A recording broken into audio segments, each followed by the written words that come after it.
buenas tardes, bienvenidos a su programa Misión Salud. En esta ocasión vamos a hablar de un tema bien importante y que muy pocas veces nos detenemos a pensar en ello, y es en nuestros huesos, que es el sistema que nos sostiene junto con los músculos. Y para ello hoy tenemos a un invitado súper especial, que es el doctor Emilio Ojeda.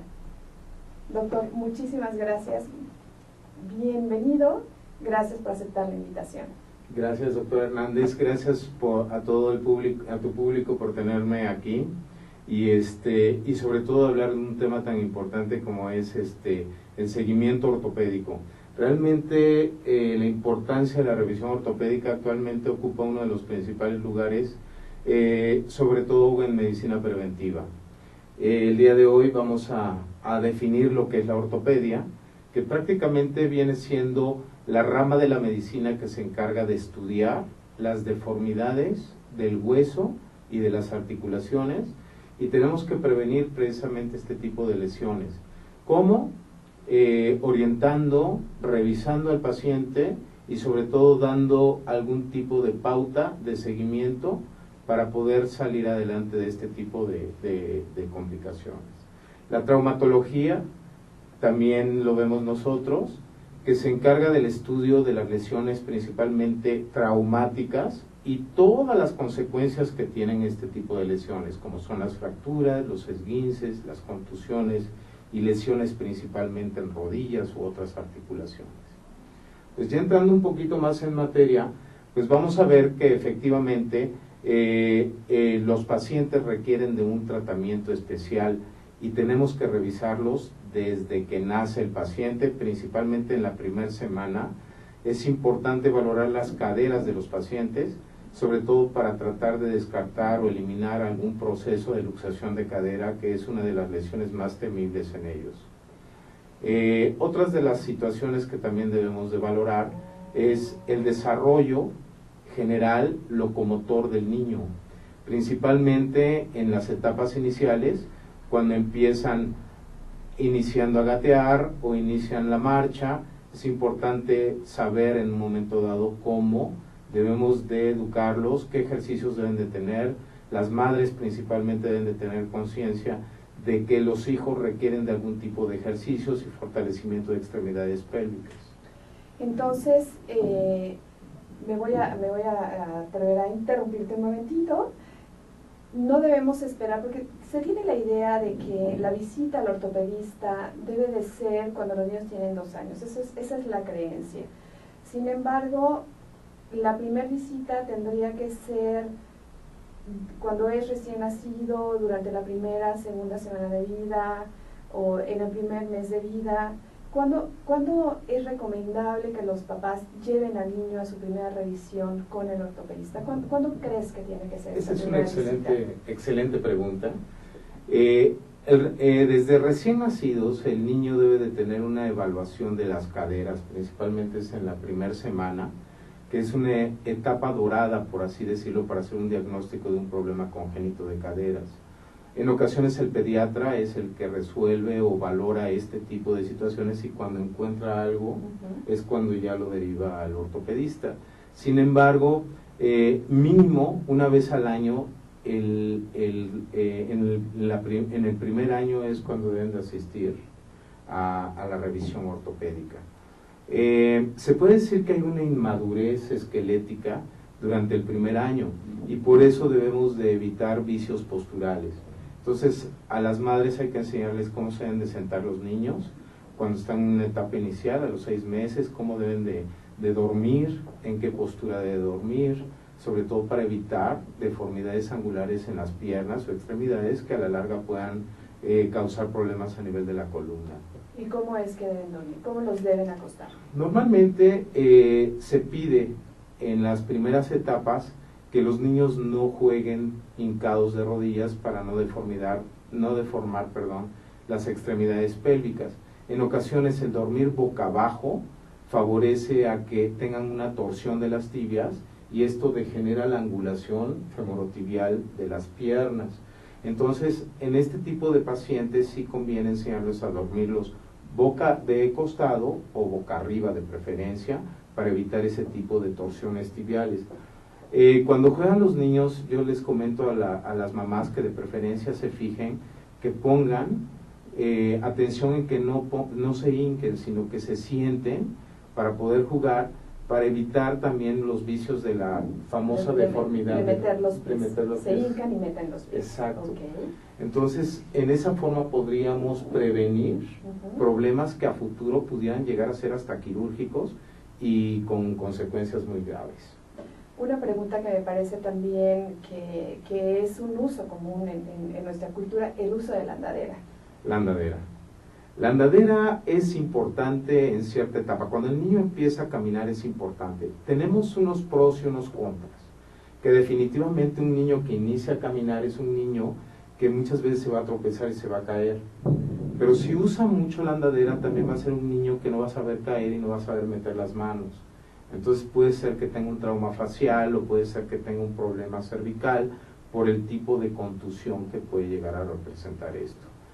Veo con frecuencias muchos niños con traumatismo craneoencefálico secundario a un mal uso o una mala disciplina de este tipo de situaciones. Pero la andadera definitivamente en la etapa de entrenamiento inicial para la marcha está indicada. Está indicada. Entonces sí pueden utilizar la andadera, pero con cierta, digamos, con medida, no todo el tiempo. Sí, en lo que el niño empieza a tener una seguridad y empezar a tomar la actitud de pedestación y empezar a apoyar en ese momento.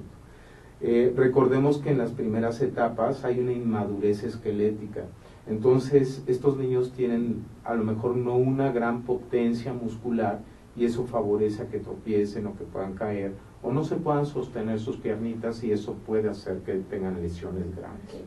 También comentabas al principio la edad en la que se puede sentar, porque ahí me parece cierta ambigüedad en la edad en la que tú puedes sentar al bebé. ¿A qué edad recomiendas que el bebé se pueda sentar? La misma naturaleza hace que el niño ponga su actitud sedente, él mismo se incorpora, levantar la cabeza, el empezar a estirarse, el empezar a apoyarse, el empezar a sentarse, ellos mismos empiezan a retomar. Se puede decir que la columna ya está en condiciones más o menos en el primer trimestre o segundo trimestre del posparto para poder hacer este tipo de movimientos. Sin embargo, la madurez esquelética o la fuerza muscular todavía no es suficiente. Entonces se prefiere que tengan esa precaución. Actualmente hay programas de estimulación temprana en la que meten mucho a los niños en este tipo de programas y esto adelanta la posición sedente en ellos. Pero normalmente la misma naturaleza va decidiendo en cada uno de ellos cuándo.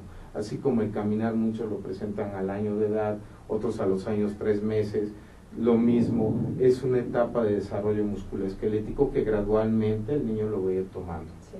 Entonces, algunos niños se sentarán a los 6 meses, otros a los 7 meses, dependerá de cada uno de nuestros bebés, lo mismo que algunos caminarán al año, algunos a los 11 meses y otros al año 3 meses, y cada uno tiene su proceso de maduración y eso es normal y es perfecto. No se preocupen, mamás. Entonces, siguiendo con este desarrollo de la importancia de la salud de los huesos y las articulaciones, ¿cómo podemos seguir? Hablamos ya de la luxación congénita de cadera, que es importante que ustedes hagan un diagnóstico temprano para dar el tratamiento oportuno y no tener que llegar a cirugía. Me parece que podríamos hablar también de un tema importante que es el pie plano y que tanto nos angustia a los papás. Claro. ¿Qué nos puedes decir al respecto? Como tú bien lo manejas y bien lo conoces, el pie plano es la disminución del arco longitudinal del pie. Muchas veces este arco longitudinal disminuye por cuestiones de lasitud que se ve en la primera etapa durante el primer año. Posteriormente se ve que ese pie plano, al tener un apoyo, una fuerza de carga, esa lasitud va a causar un problema en el eje femorotibial. Entonces los niños van a meter los pies, van a meter las rodillas y secundariamente pueden cursar incluso con dolor de las extremidades pélvicas. En este tipo de niños hay que valorar en primer lugar si tienen madurez esquelética ya. Durante el primer año el pie está un poquito plano, es natural, es normal, pero ya después de los 2 años ya empieza a tener una madurez y ya se empieza a formar el arco. Si nosotros notamos que no hay un arco formado a partir del segundo año de vida, entonces sí tenemos que ser un poquito más estrictos para la utilización de alguna ortesis o de algún zapato ortopédico. Ok, entonces nuevamente la recomendación es esperar a que cumpla los 2 años de edad y entonces acudir con el ortopedista para la valoración o no del pie plano, y entonces ya ustedes deciden si es necesario el uso de un zapato ortopédico o bien de una plantilla. Perdón que interrumpa. Sí. Antes de esos 2 años, antes de mandar la ortesis y el zapato, se les indican ejercicios de madurez muscular plantar, como es caminar de puntas, caminar de talones, recoger objetos con los pies, caminar en arena o en el pasto descalzos para estimular la formación del arco. Esa es una etapa previa a utilizar una ortesis o algún zapato ortopédico. Por eso es que el tratamiento del pie plano se puede llevar a cabo a partir del primer año, enseñando algunos ejercicios a los niños de cómo caminar y cómo hacer los ejercicios. Okay, perfecto. Entonces, desde el primer año podemos acudir con el ortopedista para que nos dé estas indicaciones, no hasta los 2 años. Sin ningún problema, claro que sí. De acuerdo, muy bien. Entonces, podemos hablar de hacer un check-up ortopédico para tener claridad en qué es lo que podemos hacer con nuestros niños. Claro. ¿Sí? Aquí debemos de preguntarnos, ¿alguna vez alguno de nosotros tuvimos la experiencia de tener un check-up ortopédico? Realmente yo creo que es algo muy importante que debemos empezar a realizar nosotros como profesionales y también exigirlo los pacientes, porque el check-up ortopédico nos permite elaborar una historia, una exploración física completas del paciente y tratar de detectar algún tipo de lesiones, como son problemas de acortamientos pélvicos, alteraciones en la columna como la escoliosis, lesiones crónicas de rodilla que pueden tener algún problema durante la etapa adolescente o durante la etapa adulta, que finalmente nos van a tener consecuencias muy graves. Hay cosas que se pueden prevenir y hay cosas que ya no son prevenibles y que dejan alguna secuela.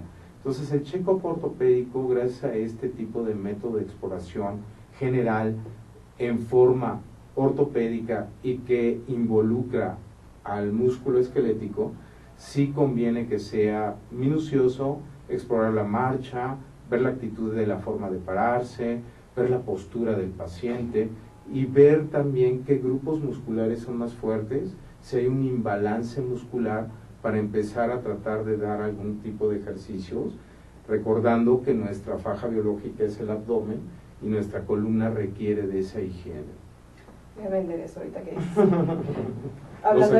Nos enderezamos los dos hablando de la postura.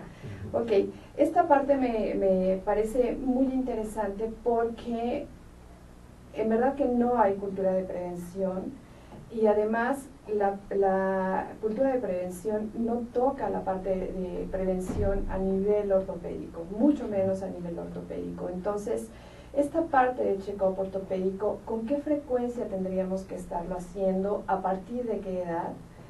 Para poder tener esta parte de una buena postura y buenos hábitos en este sentido. ¿Cómo lo recomiendas? ¿Cómo tendríamos que estarlo haciendo? Yo pienso que si nunca hemos hecho un check-up ortopédico lo tenemos que hacer a la brevedad. Y posteriormente del check-up ortopédico se van a detectar algunas anomalías. Todo el mundo las vamos a tener, definitivamente no somos perfectos. Entonces vamos a encontrar varias lesiones. Hay veces que, por ejemplo, el paciente viene por dolor de espalda y le encuentra un problema en rodillas.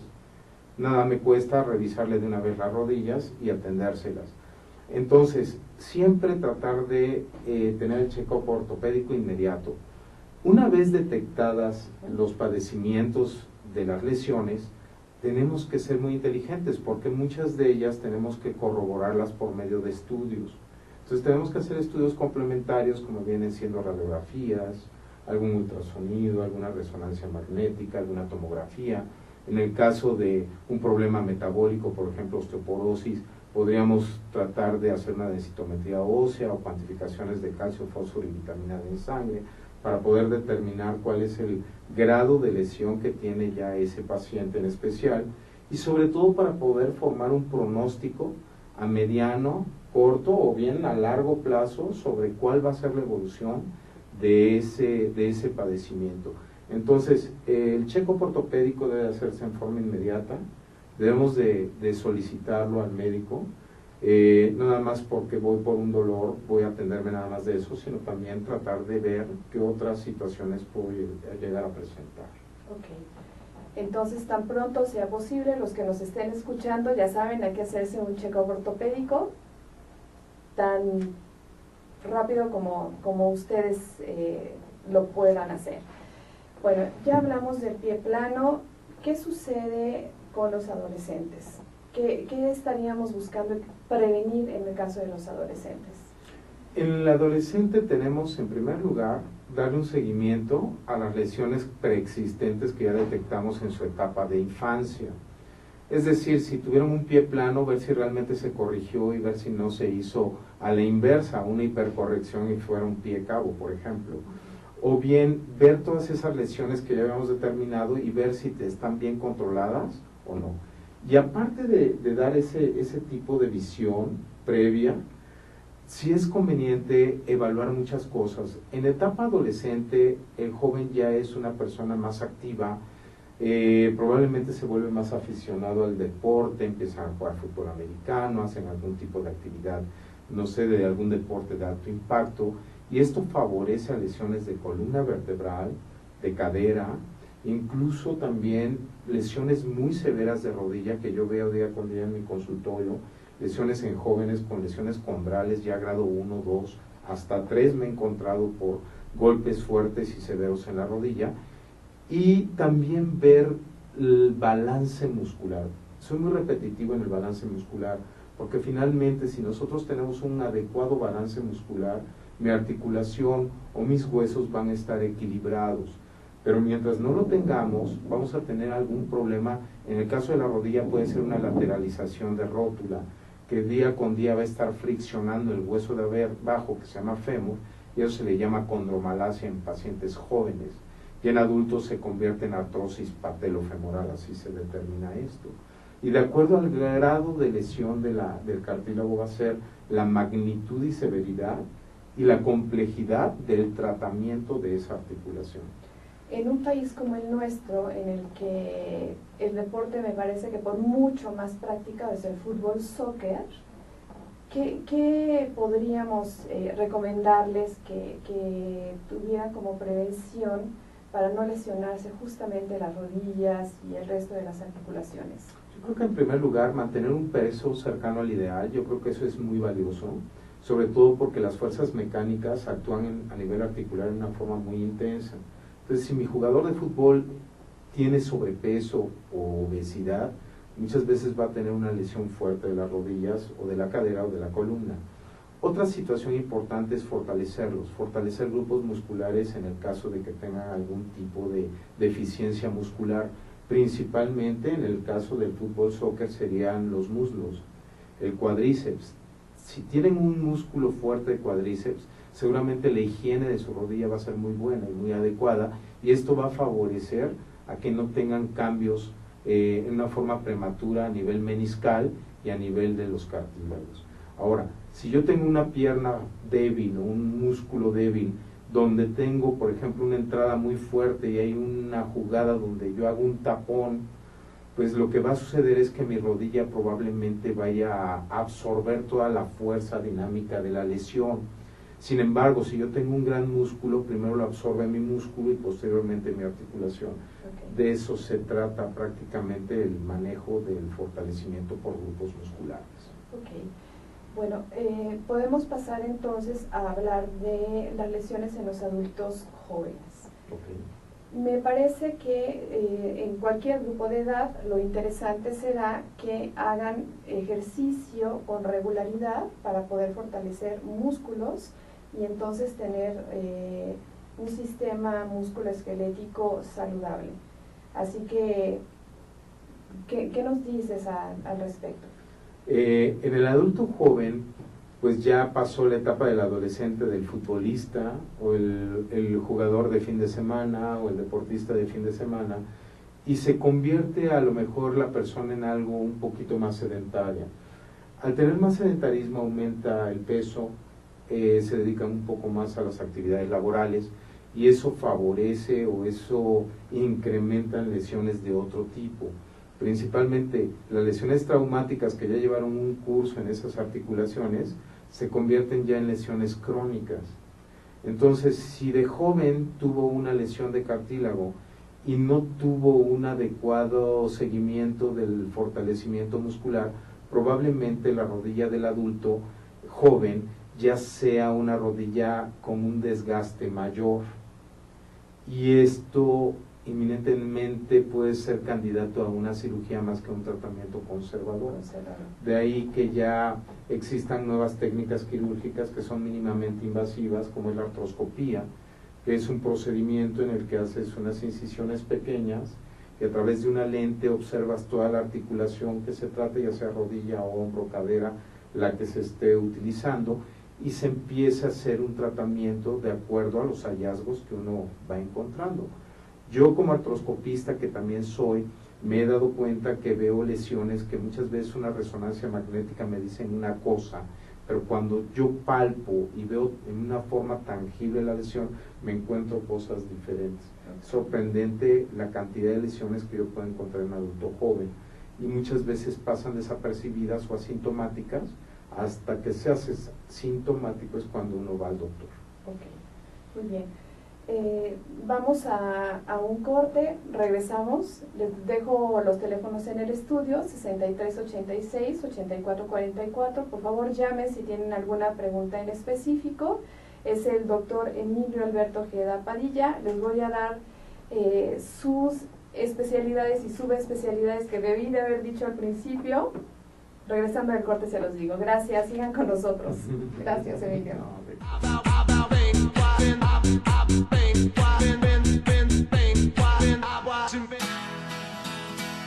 Crea tu propio negocio. Haz realidad tu proyecto. Comparte ideas para ganar dinero. Impulsa y entrena tu talento. Procura emprendimientos rentables y con futuro. Empieza hoy.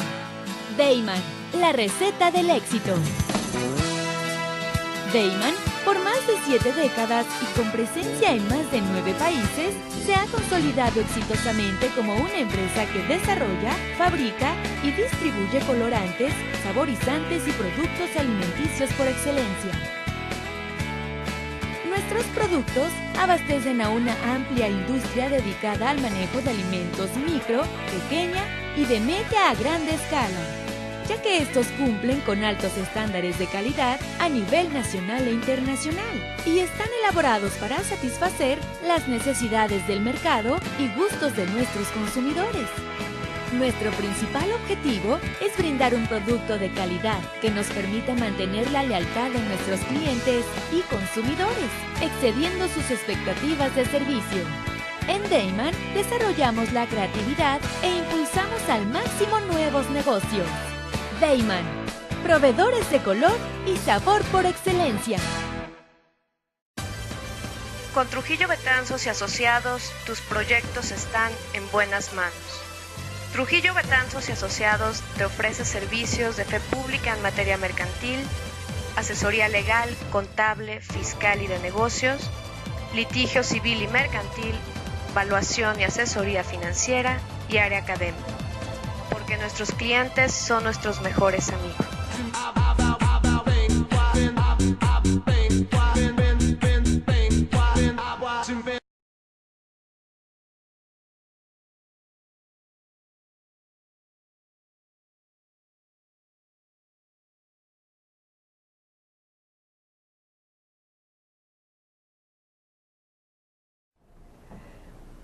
Hola, bueno, estamos de vuelta y les voy a leer brevemente la experiencia del doctor Emilio Ojeda. Él es egresado de la Universidad La Salle con el título de médico cirujano, tiene una especialidad en traumatología y ortopedia y tiene una subespecialidad en cirugía articular y protésica. es miembro titular del Colegio Mexicano de Ortopedia y Traumatología y está certificado por el Consejo Mexicano de Ortopedia para poder ejercer esta especialidad. Espero que no me haya faltado algo. No, no, estamos muy bien, a sus órdenes. Muchas gracias. Entonces, bueno, hablábamos fuera del aire sobre un tip para poder tener la postura correcta.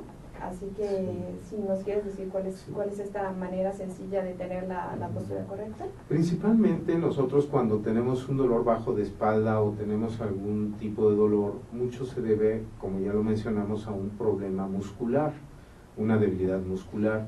Si nosotros adoptamos una adecuada postura, como es en la posición de bipedestación, sumir el abdomen, sacar el pecho y apretar los glúteos, nos va a dar una postura adecuada, recordando que nuestra faja biológica son los músculos del abdomen y nuestro centro de gravedad son los glúteos.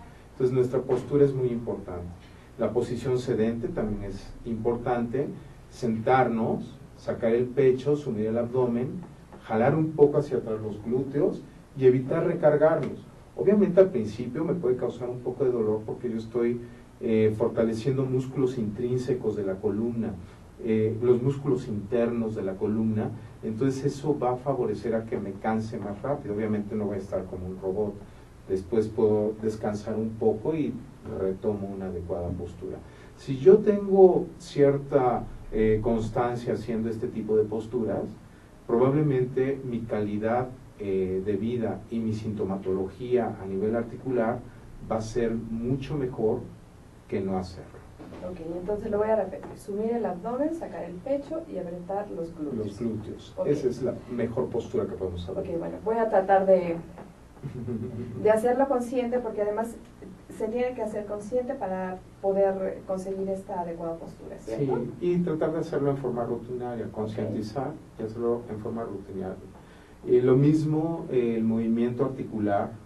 Cuando yo despierto, yo recomiendo mucho a mis pacientes movilizar las muñecas y los pies, empezar a hacer círculos antes de levantarse, sentarse en la cama, esperar unos 5 minutos para no marearse, levantarse y empezar a hacer flexiones cortas de rodillas para tratar de mover un poco el líquido sinovial articular, y eso nos va a ayudar también a que se distribuya más el líquido sinovial y también mis articulaciones estén un poquito más húmedas del líquido sinovial. Ok, ¿eso tiene que ser a partir de alguna edad o en todas las edades? Lo recomiendo mucho arriba de los 45 años. Ok, muy bien, perfecto. Entonces, estábamos hablando del adulto joven. Podemos pasar a hablar del adulto mayor, ya no tan joven. Ya no tan joven, pero finalmente es el camino que llevamos todos. El adulto mayor yo creo que es una etapa hermosa de la vida en el que si yo no tengo dolor voy a ser la persona más feliz del mundo porque voy a tener una calidad de vida magnífica. Y eso solamente lo voy a lograr si desde mi infancia yo tuve algún tipo de apoyo, estuve bajo tratamientos médicos, estoy fortalecido, tengo un balance muscular adecuado, entonces seguramente cuando esta etapa la voy a vivir, la voy a disfrutar de una forma muy intensa. Desde mi punto de vista, en el adulto mayor, lamentablemente es cuando ya las lesiones son un poco más severas, son lesiones que ya prácticamente son irreversibles o irreparables, que muchas veces son paliativas y se le da un soporte nada más. La mayoría de estas lesiones pueden llegar a ser quirúrgicas, ya no son tan preventivas, sino ya son un poco más invasivas. Y principalmente me refiero a las articulaciones, porque los cartílagos ya prácticamente están deshechos, donde ya no hay una superficie articular adecuada y lo que absorbe la carga ya no es el cartílago, porque ya no existe, sino el hueso subcondral. Esto finalmente va a favorecer a tener un dolor tan intenso como una caries dental, que es la muerte de ese espacio, de ese hueso subcondral, que va a causar un gran dolor a los cambios de temperatura o cambios de presión, puede llegar a causar mucho dolor. Si asociamos a este tipo de lesiones a procesos inflamatorios, que se les inflaman las rodillas, que suben y bajan las escaleras y les rechinan las rodillas, que van a la misa y no se pueden hincar porque les duelen, o no pueden mantenerse en cuclillas por el dolor que presentan. Esto finalmente va a alterar mucho la función y la articulación, y los arcos de movimiento van a ser cada vez más limitados, y esto se va a volver un círculo vicioso y va a acabar con mayor reposo, postración y más dolor. Okay. ¿De qué manera podemos prevenir llegar a esta situación desde que somos adultos jóvenes, bueno, o en la tercera, cuarta edad de la vida o quinta edad de la vida, para cuando seamos adultos mayores no tener este tipo de problemas? El caso específico me parece que mucho más relevante en el caso de las mujeres por la mayor incidencia de osteoporosis. Y también quiero hacer una aclaración: cuando el doctor Ojeda habla de remedios paliativos, se refiere específicamente a tratar el dolor y toda la sintomatología que está presentando el paciente, y no la causa que lo está produciendo. ¿Es correcto? Es correcto, sí, no es curativo, sino nada más es dar un soporte, paliar principalmente el dolor.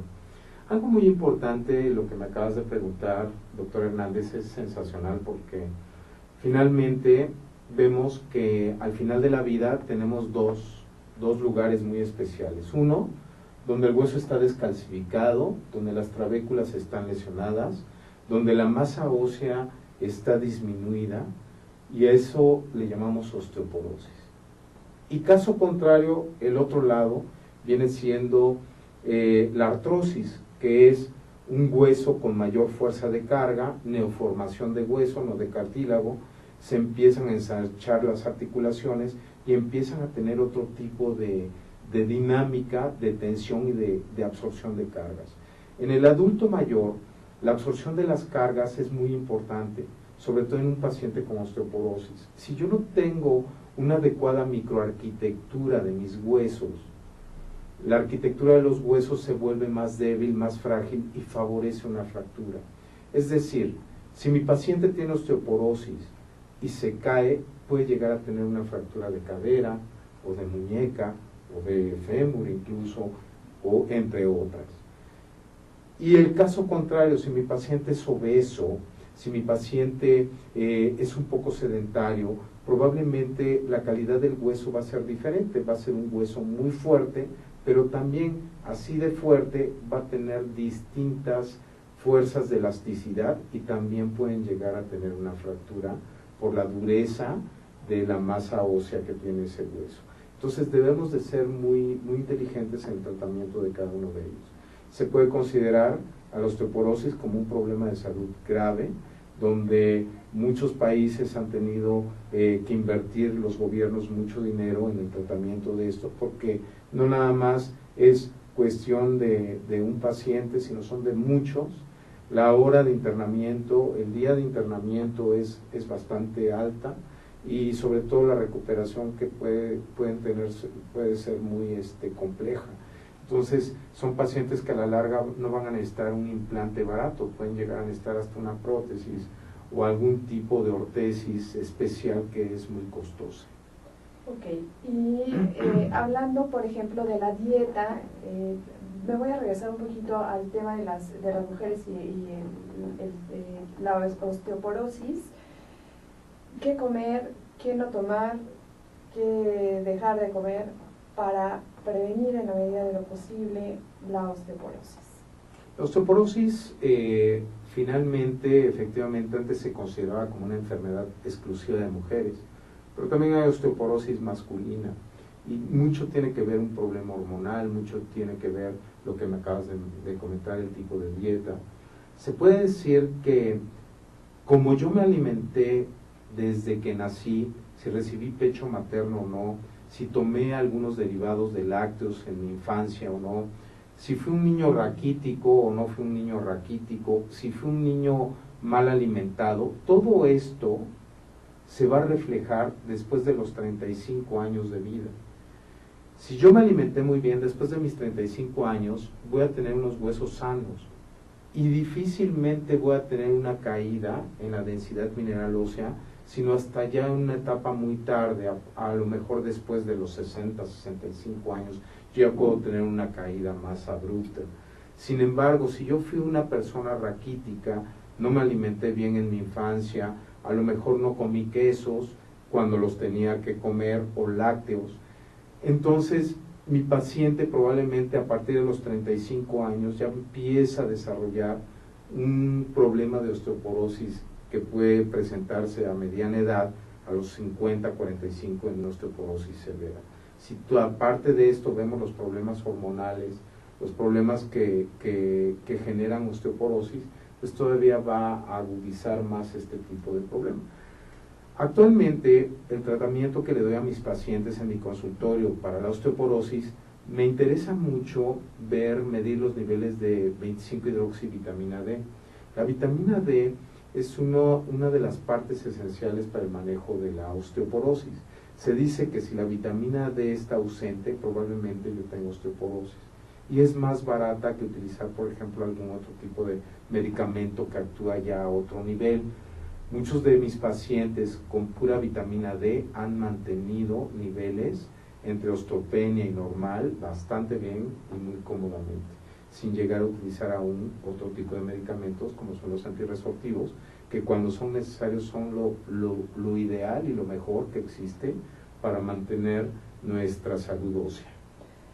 ¿El tomar café o no tomar café es un mito o es una realidad para favorecer o no la presencia de osteoporosis? Hay factores predisponentes de la osteoporosis. Por ejemplo, se dice que el sedentarismo, la raza amarilla o raza caucásica o la raza blanca, el tomar café, son factores que favorecen a la osteoporosis. Sin embargo, dentro de todos estos factores debemos de corregirlos, controlarlos, para tratar de eliminar ese tipo de antecedentes que finalmente pueden ocasionarnos osteoporosis. En muchas ocasiones se ha visto que el sedentarismo principalmente y el tabaquismo favorecen mucho a la osteoporosis y efectivamente se ha comprobado esto. Entonces, quitar los factores que nos hacen daño, solucionar por medio de estudios, valorar por medio de una densitometría ósea de columna y cadera debe de ser para que sirva, para medir la densidad mineral ósea tanto de la columna y la cadera, y reconocer los niveles séricos de calcio, fósforo y 25-hidroxivitamina D. Con esos parámetros son suficientes para hacer un diagnóstico y para poder ofrecer un tratamiento adecuado y bien dirigido en cualquier tipo de paciente, llámese hombre o mujer. ¿A partir de qué edad es recomendable que se haga la densitometría y con qué frecuencia? La densitometría ósea es un estudio que nos mide el score de densidad mineral ósea y el riesgo que tengo de caerme y romperme un hueso. Yo lo sugiero a partir de los 35-40 años realizar una cada 2 años. Hay otro grupo de doctores que dicen que es anual, otros que es bianual. Realmente lo importante es tener el apego y hacerla. Quizá antes de pensar en una densitometría yo mandaría primero una cuantificación de calcio, fósforo y 25-hidroxivitamina D para ver cómo están los minerales, antes de decir te voy a mandar calcio y finalmente el calcio a lo mejor está bien y yo nunca mandé un estudio, ¿sí me explico? Sí, entonces, para evitar alguna confusión, sí es recomendable hacer ese tipo de estudio de laboratorio. Ok.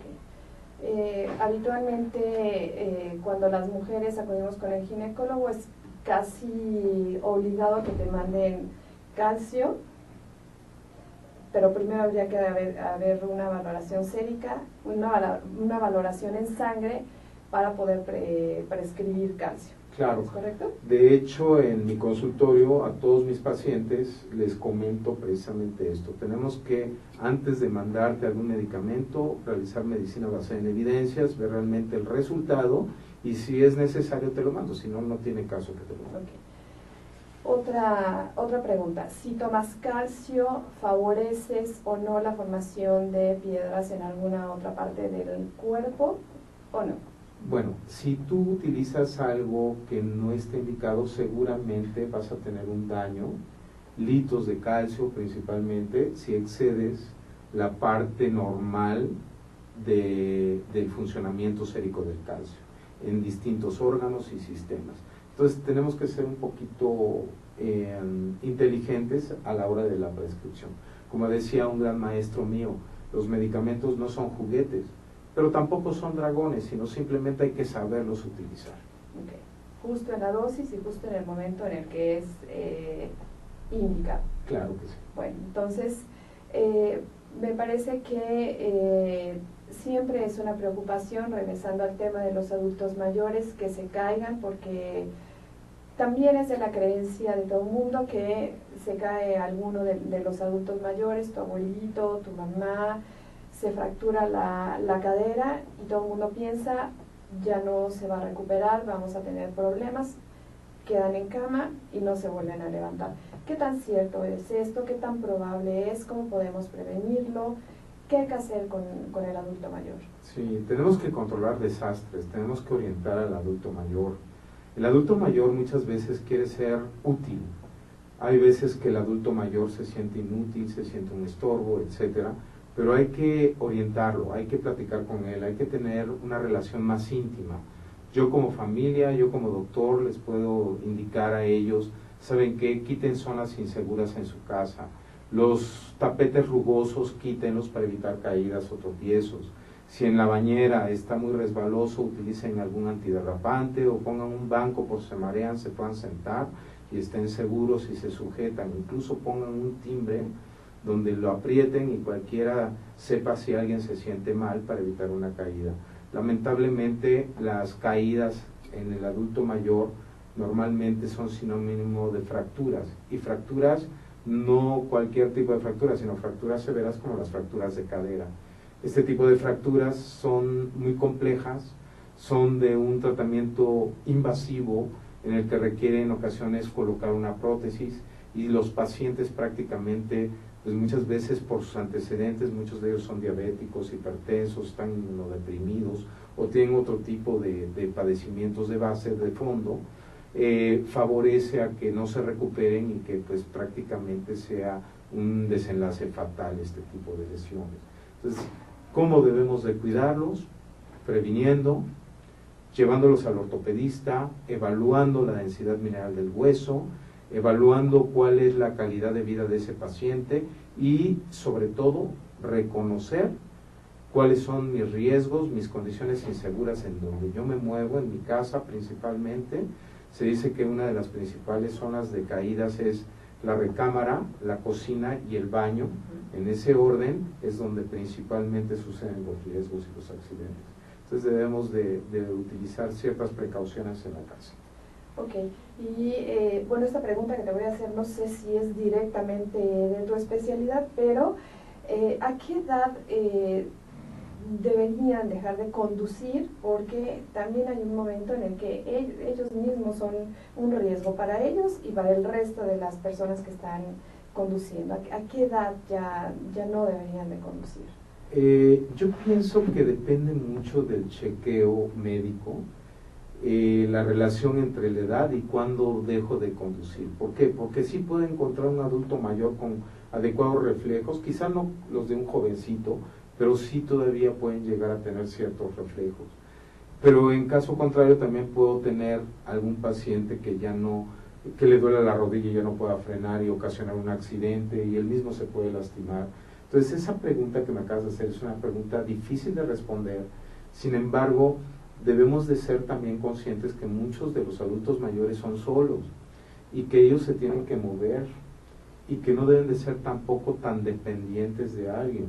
Lamentablemente en ese grupo de edad ellos también deben de ser útiles. Yo he visto, la otra vez fui al súper y me encontré que las personas que están poniendo los productos en las bolsas son personas adultos mayores. Me dio mucho gusto que se les ofrezca trabajo a este tipo de personas. Me dio mucha satisfacción y gusto ver que ellos se sienten útiles y que su trabajo lo hacen con amor, con cariño. Entonces, desde mi punto de vista, son cosas que hay que empezar a imponer. No hay que quitar, sino simplemente ubicar a cada paciente y ver cuáles son sus aptitudes para hacer o no hacer, pero ya en una forma individual, no generalizada. No podríamos decir tú manejas y tú no, sino ya por una razón suficiente ya podríamos pensar. Okay, valorar la visión, los reflejos, en qué condiciones está cada uno. Sí, y sobre todo para que no se vaya a lastimar él y vaya a poner en riesgo a alguna otra persona. Que finalmente hay veces que ponen ahí el lugar para los minusválidos y a la mera hora no los respetan también. Esa es otra situación triste. Ese es otro tema. Sí. Estamos cerca de terminar.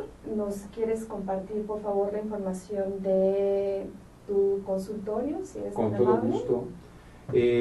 Yo me pongo a la orden de todos ustedes en Pensilvania, número 209, Colonia Nápoles, esquina con la calle de Kansas. El código postal de ahí es 03810, delegación Benito Juárez, en México DF. Los teléfonos son 5543 6726, 5523 8223 o 5523 5453. Dejo un correo electrónico, es ojeda@gmail.com. Bueno, pues muchas gracias. Mandamos saludos a todos nuestros compañeros del Colegio Francés Hidalgo. Con todo gusto, un abrazo a todos. Un abrazo a todos, saludos hasta España, Monterrey, y los espero la próxima semana. Estaremos hablando de las vacunas que deben aplicarse tanto en los niños, en los adultos y en los adultos mayores. Así que los espero con muchísimo gusto el próximo lunes, recuerden, de 1 a 2 en este programa Misión Salud. Doctor, muchísimas gracias. Doctor Hernández, un placer verte. Igualmente. Y un abrazo a todos mis amigos que nos están viendo y mis pacientes también. Muchas gracias. Hasta luego. Hasta luego.